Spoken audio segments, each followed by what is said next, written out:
Hi guys. So when I'm teaching something, I try and answer four basic questions. I try and answer what, why, when, and how. Okay.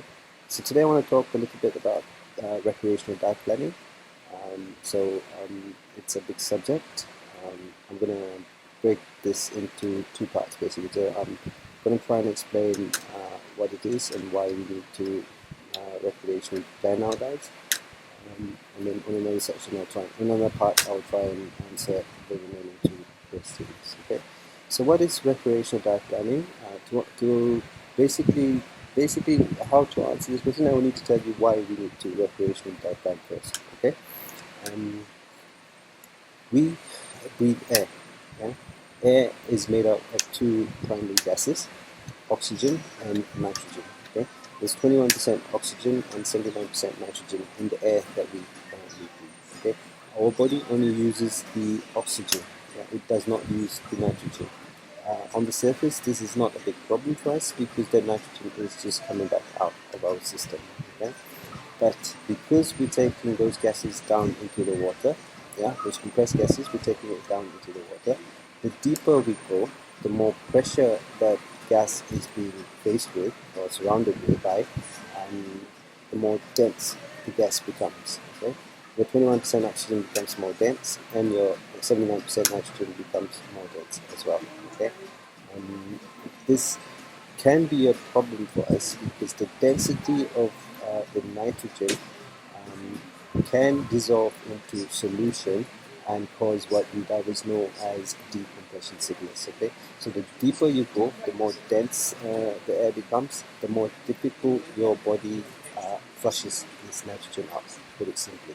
Okay, so this is why we need to plan our diets. Okay, um, so with recreational diet planning, um, Paddy has developed a recreational diet planner. It's a theoretical table which tells us the relationship between depth and time.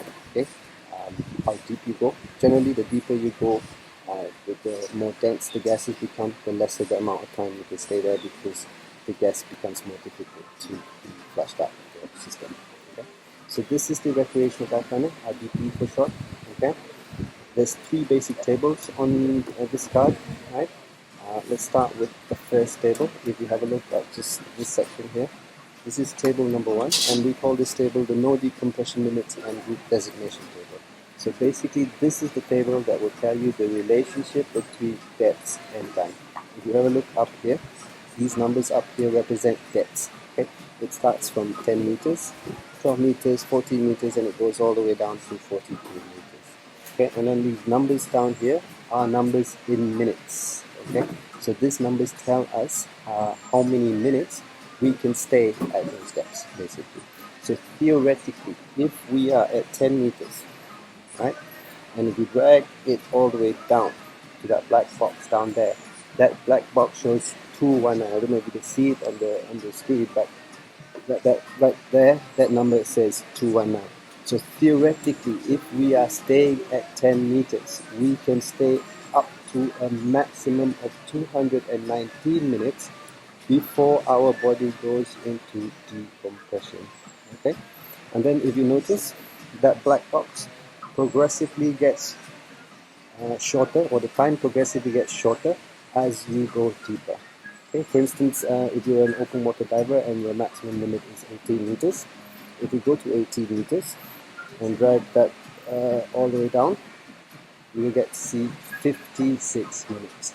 Theoretically, we can stay for 56 minutes at 18 meters before our body goes into decompression. Okay?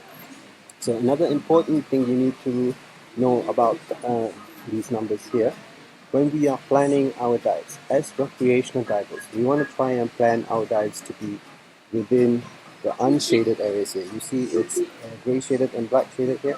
We want to try and be in this unshaded area here. This unshaded area here is what we call our no stop time. Okay, so what that basically means is if we are diving within this area here, we can surface immediately without doing any safety stops. Okay, so we are doing what we call a no stop dive. and we can surface immediately without doing a safety stop. If you go into the gray shaded areas, okay, if you go into the gray shaded areas, you can look at the legend. The legend here says a safety stop now becomes mandatory. Okay, so if you're diving in that gray shaded area, then you would have to do your 3 minutes at 5 meter safety stop. Okay, and then that black box is your maximum decompression limit. But no decompression limit is what the box says. The legend says no decompression limit. So that's your absolute maximum.